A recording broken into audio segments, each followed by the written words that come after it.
Euzu billahi mineşşeytanirracim. Bismillahirrahmanirrahim. Elhamdülillahi rabbil alamin. Ves salatu vesselamu ala abdihi ve rasulihi Muhammedin ve ala alihi ve sahbihi ve tabi'ihim ecmaîn.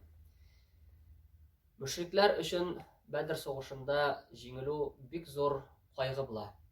Hatta indalar söz bireler bir-birsine qaytып Меккеге qaytып erişkәч, менә шушы борчылган, кайгырган кыяфәтне чыгармаска дип.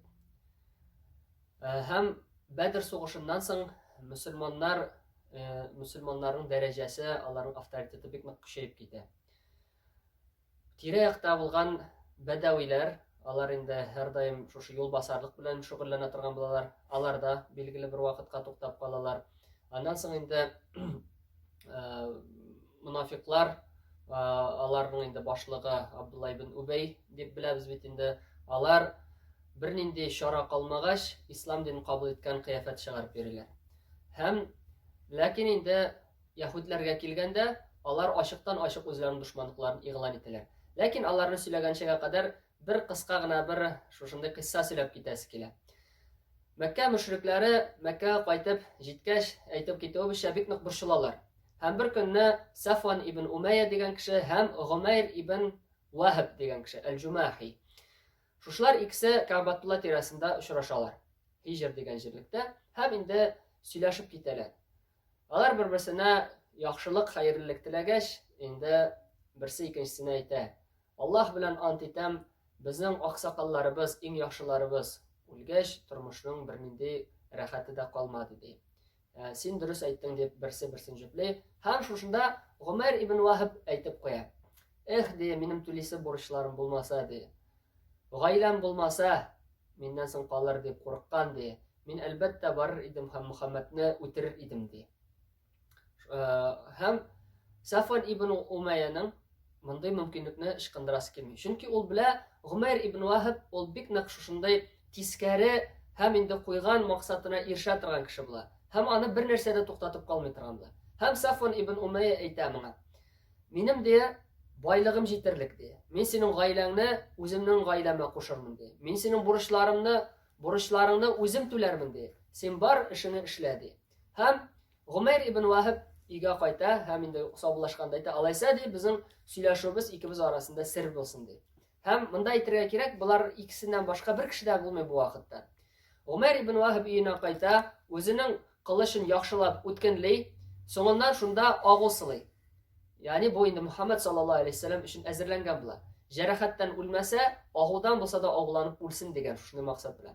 Һәм инде Мәдинә шәһәренә юнәлә.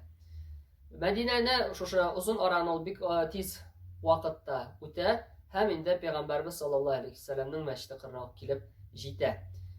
Монда инде Гумайр ибн Вахабның улы Вахаб ибн Гумайр ул мөселманнар кулына әсир булып эләккән була. Ул инде шуны сылтау итеп барган була.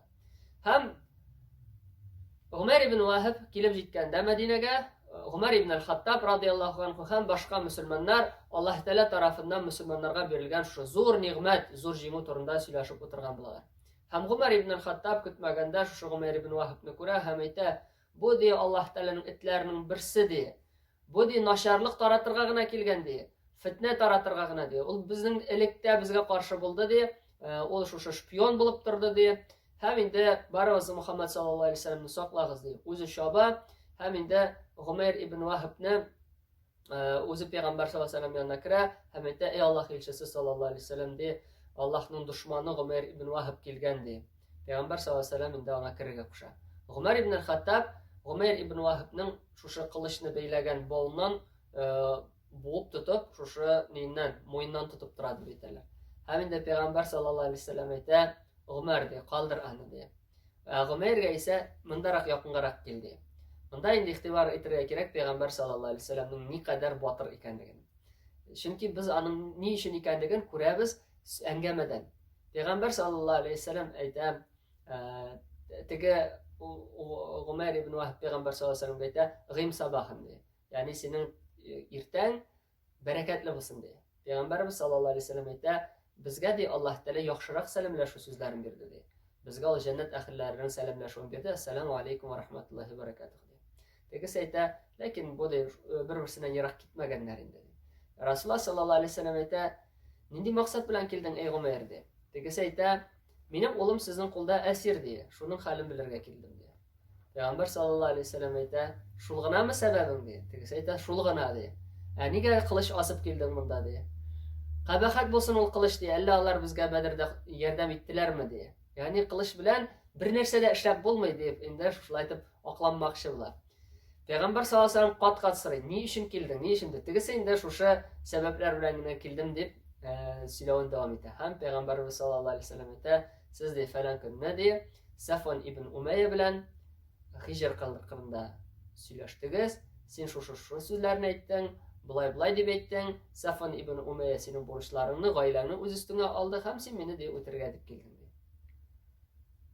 Гумайр ибн Вахаб телсез кала бер мизгелгә. Һәм әйтә, ашһаду ан ла илаха ашһаду ан ла ашһаду аннака ла расулуллах ди. Ягъни шәһадәт бирәм ди, син әлбәттә Аллаһның илчесе ди.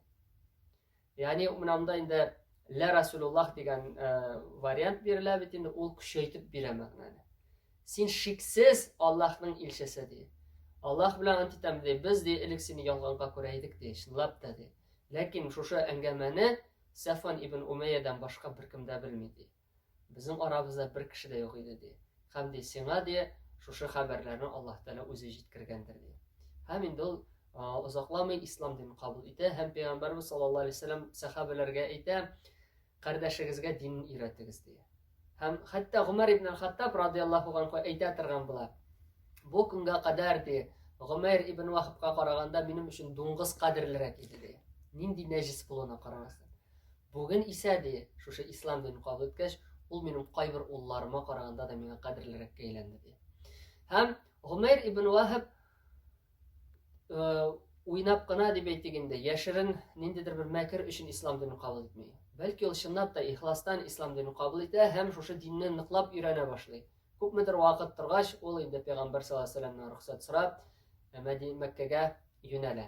Китер алдыннан әйтә, ey Аллаһ илчесе саллаллаху алейхи ва саллям ди, мин ди элек ничек көчемне куйган булсам, кешеләрне диннән биздерер өчен ди, һәр ди күп 2 тапкыр арттырып куярмын кешеләрнең инде дингә кертер өчен ди.